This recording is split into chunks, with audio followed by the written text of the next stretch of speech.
welcome back to Tech Appetizers. I am the Next Gen Librarian, and the EdTech tool we are going to talk about today is Loom. I had a couple of questions on how I record these videos, and so I wanted to just use this as a quick opportunity for you to see how easy it is to record your own videos, or however you want to use them. So Loom is a Chrome extension that you can add to your Google Chrome. I actually have mine pinned because I use it all the time.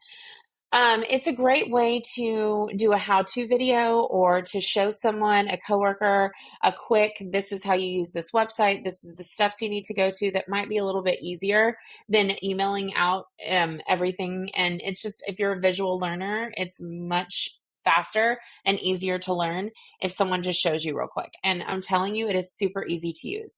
After you click this, it'll give you an option on if you want to do your entire screen or just this window. One of my favorite things is it'll take my ums and uhs out of the video, which I love because I do tend to use them a lot. Apologize ahead of time. Whenever you have another window open or another tab, you can easily switch between the two. So it saves all of your videos in my library. I can organize them in folders.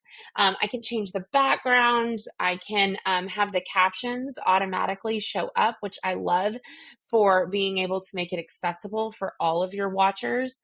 People can comment on your videos. I usually don't share out this link. As you can see, nobody's watching them because what I do is I either share I download the video and I upload it into iMovie to add my intro and exit music and stuff like that. And then I share that video into YouTube. But you are more than welcome to share the link. You can share a whole folder of all the different videos you've made. Super easy to use, and it is free. Let me know if you have any questions. I'll see you next time.